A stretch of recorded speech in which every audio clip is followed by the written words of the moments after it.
رویت ہلال کا باب ہے، یعنی ہمارے ہم محدثین کا یہ طریقہ ہے اور صاحب مشکات نے بھی یہی طریقہ اختیار کیا ہے کہ پہلے یہ بتایا ہے کہ رمضان کے مہینے کی اہمیت کیا ہے، اس کے فضائل کیا ہیں، اس میں لیلۃ القدر آتی ہے، اس سے متعلق اللہ تعالیٰ کی کیا بشارتیں ہیں، ان کو بیان کرنے کے بعد اب یہ بتا رہے ہیں کہ یہ مہینہ کیسے شروع ہوگا۔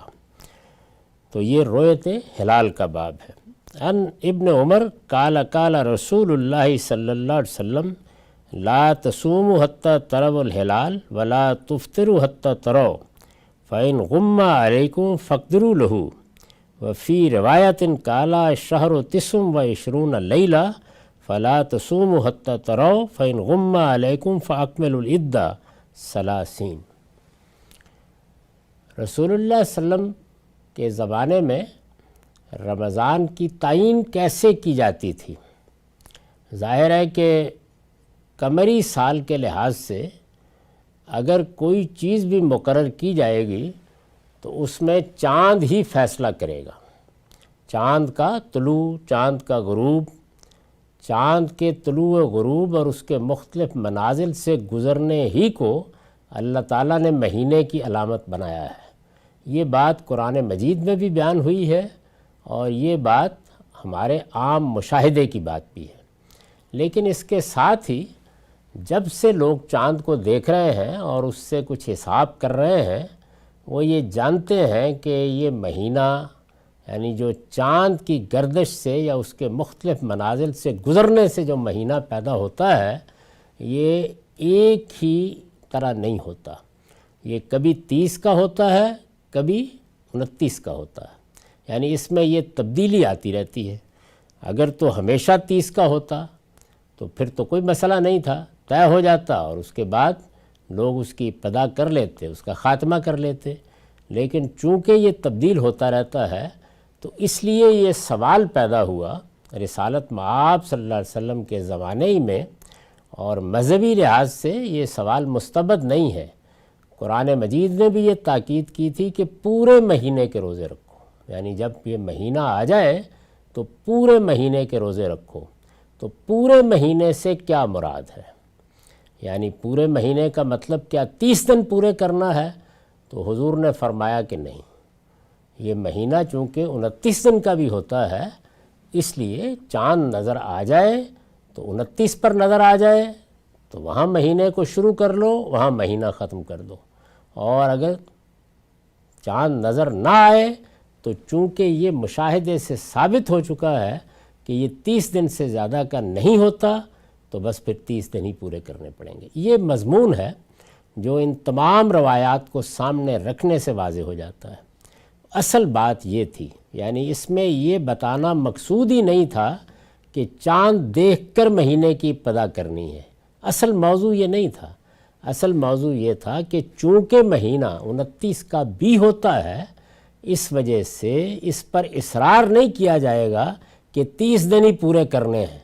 تو ظاہر ہے کہ اس زمانے میں 29 کا فیصلہ چاندی پر ہوتا تھا، تو آپ نے فرمایا کہ تم اس کا لحاظ کر کے اس بات کو مان کر 29 ہی پر مہینے کی ابتدا کر لیا کرو اگر چاند نظر آ گیا ہے، اور اگر چاند نظر آ گیا تو 29 ہی پر ختم کر لیا کرو۔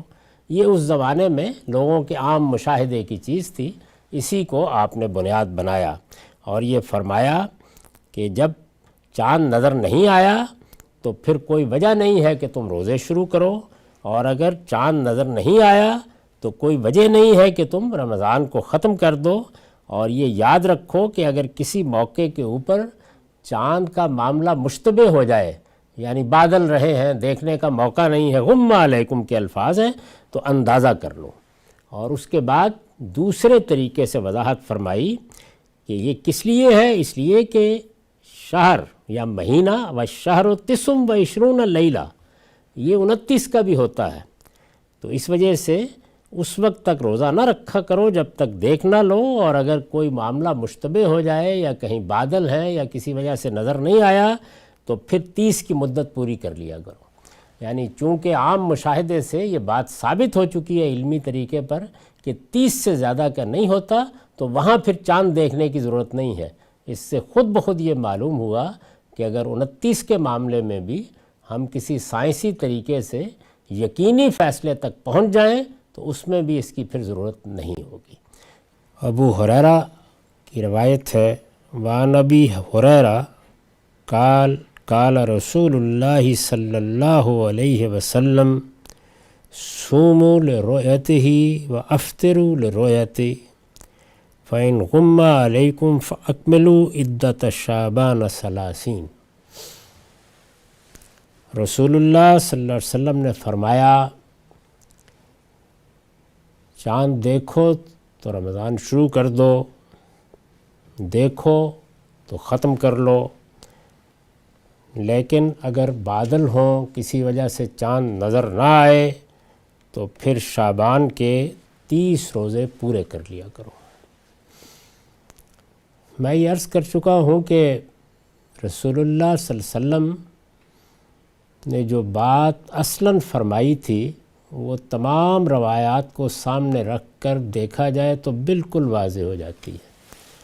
یعنی نہ یہ مسئلہ زیر بحث تھا کہ مہینے کا تعین کیسے کرنا ہے، نہ رسالت بآب صلی اللہ علیہ وسلم اس کے لیے کوئی دینی طریقہ بیان فرما رہے تھے۔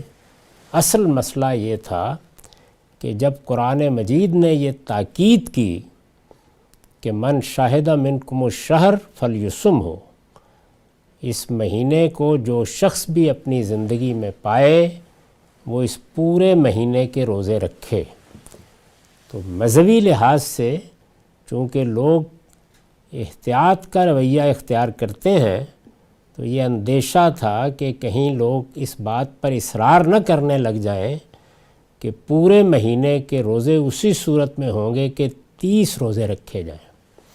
تو رسالت مآب صلی اللہ علیہ وسلم نے اس عام مشاہدے کی طرف توجہ دلائی کہ رمضان کا مہینہ ہو یا شعبان کا یا کوئی اور قمری مہینہ، یہ جس طرح 30 دن کے ہوتے ہیں اسی طرح 29 دن کے بھی ہوتے ہیں۔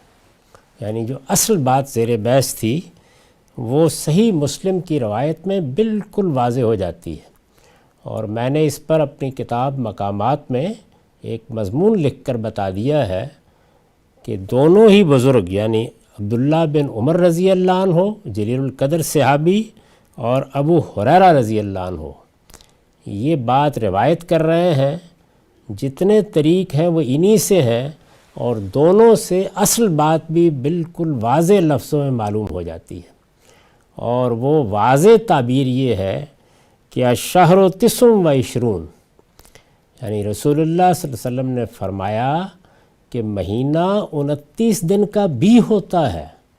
یعنی یہ خیال نہ کرو کہ یہ صرف 30 ہی دن کا ہوتا ہے، مہینہ 29 دن کا بھی ہوتا ہے۔ چنانچہ ارشاد فرمایا کہ فَإِذَا رَأَيْتُمُ الْهِلَالَ فَصُومُوا، اس لیے جب چاند نظر آ جائے تو یہ اصرار نہ کرو کہ 30 دن پورے کرنے ہیں، 29 پر ہی مہینہ شروع کر لو، یا پچھلے مہینے کو ختم کرو اور روزے رکھنے شروع کر دو۔ اور مزید فرمایا کہ وَإِذَا رَأَيْتُمُوهُ فَافْطِرُوا، یعنی خواہ روزہ شروع کرنا ہو یا روزہ ختم کرنا ہو، دونوں صورتوں میں اگر 29 پر چاند نظر آ جائے تو اس کی پیروی کرو۔ یہ بات تھی جو رسول اللہ صلی اللہ علیہ وسلم نے فرمائی۔ جہاں تک مہینے کا تعلق ہے، اس کو کیسے متعین کرنا ہے، اس کا کوئی تعلق بھی نبوت یا نبوت کے منصب سے نہیں ہے، یہ در حقیقت مشاہدے کی چیز ہے، یعنی یہ دنیوی علم کا مسئلہ ہے۔ چنانچہ یہ دیکھیے کہ اگر یہ لازم ہوتا کہ چاند دیکھنا کوئی تعبدی چیز ہے تو پھر یہ ہونا چاہیے تھا کہ 30 کو بھی دیکھا جائے۔ 30 کے بارے میں علمی طور پر یہ بات طے ہو چکی تھی کہ مہینہ اس سے آگے نہیں جاتا، تو اس لیے رسول اللہ نے فرمایا کہ بادل ہوں، چاند نظر آئے نہ نظر آئے، کوئی بھی صورت ہو، 30 سے زیادہ دن تو ہو ہی نہیں سکتے، یہ علمی طور پر طے ہے۔ اس وجہ سے 30 دن پورے کرو، لیکن اگر کسی موقع پر تم دیکھو کہ 29 پر چاند نظر آ گیا ہے تو اس اصرار کی کوئی وجہ نہیں ہے۔ یعنی یہ بات بتائی کہ اللہ تعالیٰ نے جب یہ کہا کہ تم اس پورے مہینے کے روزے رکھو تو تو 29 کے روزے رکھو گے وہ بھی پورے مہینے کے روزے ہوں گے، اس لیے کہ مہینہ صرف 30 ہی کا نہیں ہوتا، قمری مہینہ 29 کا بھی ہوتا ہے۔ یہ بات تھی۔ اب ظاہر ہے کہ اس بات کو جب راویوں نے بیان کیا تو روایت بالمعنی کی وجہ سے اس میں مختلف اسالیب اختیار کر لیے۔ کسی نے پہلا حصہ روایت کا بیان ہی نہیں کیا، یہ جو میں نے آپ کو سنایا کہ الشہر 29 تو بات تھی کیا، کس محل پر کہی گئی تھی، وہ خلط مبحث کا شکار ہو گئی، اور نتیجے کے طور پر ہمارے ہاں یہ بات ایک دینی مسئلہ بن گئی کہ چاند دیکھنا ضروری ہے۔ 30 کے لیے بھی چاند دیکھنا ضروری نہیں ہے، اور 29 کے لیے بھی علمی طور پر واضح ہو جانا چاہیے کہ مہینے کی ابتدا ہو گئی یا پچھلا مہینہ ختم ہو گیا۔ اس کا قدیم زمانے میں کوئی طریقہ اس کے سوا نہیں تھا کہ چاند 29 پر نظر آ گیا تو بس ٹھیک ہے، اس کے بعد لوگ روزہ شروع کر لیں گے، لوگ عید کا اعلان کر دیں گے۔ تو یہی صورت عام مشاہدے پر مبنی تھی جس کی طرف رسالت مآب صلی اللہ علیہ وسلم نے توجہ دلائی۔ اگر دنیا میں علم کی ترقی کے ساتھ یا مشاہدات کے زیادہ سائنسی ہو جانے کی وجہ سے ہم تعین کے ساتھ یہ بتا سکیں کہ مہینہ فی الواقع ختم ہو گیا ہے، تو وہ بھی ایسی ہی یقینی بات ہوگی جیسے کہ ہم نے اس چاند کو دیکھ لیا۔ چنانچہ اسی بنیاد پر میں بار بار برسوں سے توجہ دلا رہا ہوں کہ چاند دیکھنے نہ دیکھنے یا مہینے کی تعین کا مذہبی معاملات سے کوئی تعلق نہیں ہے، یہ علمی مشاہدے کی چیز ہے۔ اگر ہم عینی مشاہدہ کر لیتے ہیں تو وہ بھی بہت اچھی بات ہے، اور اگر علمی طریقے سے کسی بات پر واضح ہو جاتے ہیں تو یہ بھی بالکل ٹھیک ہے۔ اصل یہ ہے کہ ہمیں رمضان کے روزے رکھنے ہیں، اور رمضان کے روزے پورے مہینے کے رکھنے ہیں۔ یہ بات طے ہو چکی ہے کہ مہینہ کبھی 30 کا ہوتا ہے، کبھی 29 کا ہوتا ہے۔ 30 کے معاملے میں کوئی ابہام نہیں ہوتا، چنانچہ وہاں نہ کوئی چاند دیکھتا ہے نہ اس کی کوئی ضرورت ہے۔ اس معاملے میں ابہام ہوتا ہے تو یہاں جہاں چاند دیکھنا ضروری ہو چاند دیکھا جائے، اور جہاں کسی دوسرے طریقے سے تعین ہو سکے اس کو بھی اختیار کر لیا جائے۔ اس میں دینی لحاظ سے کوئی چیز قابل اعتراض نہیں ہے۔ خلاصہ کلام یہ ہے کہ مہینہ کون سا ہوگا، کتنے دنوں میں پورا ہوگا، یہ انسانوں کے مشاہدے کی چیز ہے، اس کا کسی مذہبی عمل سے کوئی تعلق نہیں ہے۔ اور قمری سال کے سارے ہی مہینوں میں یہ مسئلہ پیدا ہوتا ہے کہ کس طرح سے متعین کیا جائے کہ 29 کا ہوا یا 30 کا ہوا۔ اس وجہ سے جدید طریقوں سے، سائنسی طریقوں سے اگر ہم کسی واضح اور قطعی رائے پر پہنچ جاتے ہیں، اس میں کوئی ابہام نہیں ہے، تو اس کی پیروی عین دین کے مطابق ہوگی۔ اس میں ادنیٰ درجے میں بھی کوئی تردد کسی کو نہیں ہونا چاہیے۔ رسالت مآب صلی اللہ علیہ وسلم نے عبداللہ بن عمر رضی اللہ عنہ کی روایتوں کو سامنے رکھ لیجئے یا ابو ہریرہ رضی اللہ عنہ کی، اصل بات جو فرمائی وہ یہ تھی، اسی بات کو کبھی اس کے محل سے ہٹا کر، کبھی اس کے پہلے جملے کو حذف کر کے، کبھی اس میں افعال کو تبدیل کر کے آگے راویوں نے بیان کر دیا ہے۔ جو بات اصلاً کہی گئی اور دونوں روایتوں میں موجود ہے، وہ بات یہ تھی کہ مہینہ 29 دن کا بھی ہوتا ہے، اس لیے تم چاند دیکھ لو تو مہینے کو شروع کر لیا کرو یا پچھلے مہینے کو ختم کرنے کا اعلان کر دیا کرو، 30 پر اصرار ضروری نہیں ہے۔ یہ بات تھی جو کہی گئی۔ وعن ابن عمر قال قال رسول اللہ صلی اللہ علیہ وسلم انا امت امیہ لا نکتب ولا نحسب۔ ابن عمر کی روایت ہے، عن ابن عمر کہ رسالت مآب صلی اللہ علیہ وسلم نے فرمایا، ہم لوگ تو ایک امی قوم ہیں، امی امت ہیں، یعنی یوں نہیں ہے کہ ہمارے پاس کوئی کتابیں رہی ہیں یا ہمارے ہاں پڑھنے پڑھانے کا رواج رہا ہے، جس طرح کے بدوؤں کی روایت ہے یا قبائلی معاشرہ ہوتا ہے، تو ہم ایک امی امت ہیں۔ لا نکتب ولا نحسب، ہمارے ہاں پڑھنا لکھنا حساب کرنا یہ چیز نہیں رہی، اس لیے سادہ طریقے پر میں تمہیں بتاتا ہوں کہ الشہر ہاکذا و ہاکذا و ہاکذا و عقد الابہام فی الثالثہ، یعنی دیہات میں جیسے لوگ بتاتے ہیں کہ یہ دیکھو 10 دن، پھر فرمایا یہ دیکھو 10 دن، اس کے بعد آپ نے اپنا انگوٹھا موڑ لیا اور کہا کہ 9 دن. تو اس طرح سے گویا یہ بات واضح کی کہ مہینہ 29 کا ہوتا ہے. ثم قال الشہر ہاکذا و ہاکذا و ہاکذا یعنی تمام الثلاثین. اور اس کے بعد پھر کیا کیا، یعنی ایسے 10 دن، پھر 10 دن، اور پھر انگوٹھا نہیں موڑا 10 دن، تو گویا مہینہ 30 دن کا بھی ہوتا ہے. تو یہی بات ہے جس کو رسول اللہ صلی اللہ علیہ وسلم بار بار واضح فرما رہے ہیں کہ مہینہ 29 کا بھی ہوتا ہے، 30 کا بھی ہوتا ہے. اس لیے 30 پر اصرار ضروری نہیں ہے.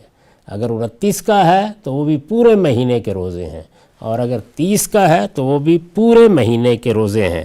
یعنی مرتن 29 و مرتن 30. ایک مرتبہ آپ نے ہاتھوں کے اشارے سے یہ بتایا کہ دیکھو یہ ہو گئے 29، اور دوسری مرتبہ ہاتھوں ہی کے اشارے سے بتایا کہ دیکھو یہ ہو گئے 30. عائشہ قالت کان رسول اللہ صلی اللہ علیہ وسلم یتحفظ من شعبان ما لا یتحفظ من غیرہ، کہ رسول اللہ صلی اللہ علیہ وسلم خوب احتیاط سے یہ دیکھتے تھے کہ شعبان کے کتنے دن گزرے، کب ابتدا ہوئی، کتنے دنوں کے بعد رمضان آئے گا. یہ کسی اور مہینے میں اہتمام نہیں ہوتا تھا.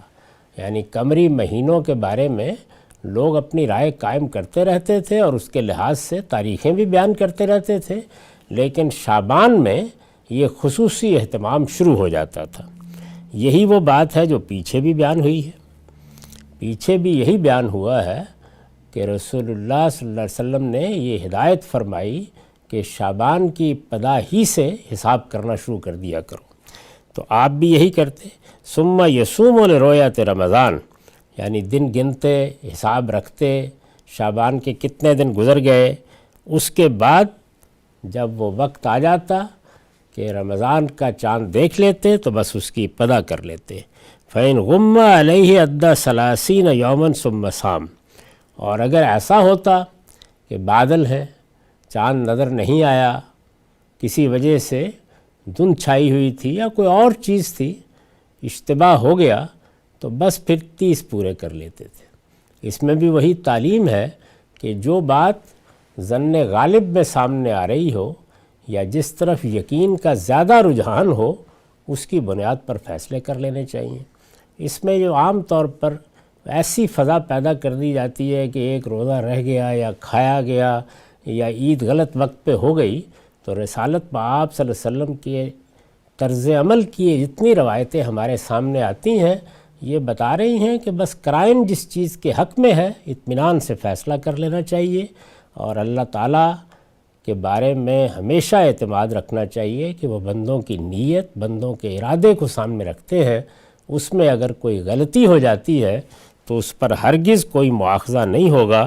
چنانچہ سادہ طریقہ اختیار کیا گیا کہ مہینہ چونکہ 29 دن کا بھی ہوتا ہے اور 30 دن کا بھی ہوتا ہے، تو 30 دن کے بارے میں تو علمی طور پر یہ بالکل واضح تھا، اور اب بھی بالکل واضح ہے کہ کبھی بھی مہینہ اس سے آگے نہیں جاتا. 29 کے بارے میں تحقیق کی ضرورت ہوتی ہے، کیونکہ کبھی کبھی مہینہ 29 دن کا بھی ہو جاتا ہے. تو اس لیے اگر چاند دیکھ کر تعین ہو سکتا ہے تو کر لیا جائے، کسی اور علمی طریقے سے تعین ہو جاتا ہے تو وہ بھی بالکل ٹھیک ہے. مہینے کی تعین اصل چیز ہے. چاند دیکھنا یا چاند ہی دیکھ کر تعین کرنا یہ دین کا کوئی تقاضا نہیں ہے. اس لیے کہ اگر یہی تقاضا ہوتا تو پھر 30 پر بھی اصرار کرنا چاہیے تھا کہ چاند نظر آئے گا تب ہم مہینے کی ابتدا کریں گے. اصل چیز یہ ہے کہ مہینہ علمی طور پر متعین ہو جائے، اور علم کے ذرائع تبدیل ہوتے رہتے ہیں، نئی نئی چیزیں سامنے آتی رہتی ہیں. اس وقت ہم کبھی یہ ضرورت محسوس نہیں کرتے کہ باہر نکل کر دیکھیں کہ کیا فی الواقع فجر طلوع ہو گئی ہے، کیا فی الواقع آفتاب طلوع ہو گیا ہے، کیا فی الواقع نصف النہار پر چلا گیا ہے، کیا فی الواقع 1 مثل یا 2 مثل سایہ ڈھل گیا ہے، کیا مغرب ہو گئی ہے. چونکہ ان سب چیزوں کے مشاہدات کی بنیاد پر ایک آلہ ایجاد کر لیا گیا ہے، اور وہ گھڑی کی صورت میں ہماری کلائی پر بندھا ہوتا ہے، ہمارے گھروں میں موجود ہوتا ہے، مسجدوں میں بھی ہم اسی پر اعتماد کرتے ہیں. اور چونکہ سائنسی طریقے سے اس آلے کی اطلاع ایک قطعی اطلاع کی حیثیت اختیار کر گئی ہے، اس وجہ سے اسی کو دیکھتے، اور پھر جو کیلنڈر بنا دیا گیا ہے اس کی بنیاد پر اذان بھی دیتے ہیں، نماز بھی پڑھتے ہیں، روزہ افطار بھی کرتے ہیں، سحری کو ختم بھی کرتے ہیں۔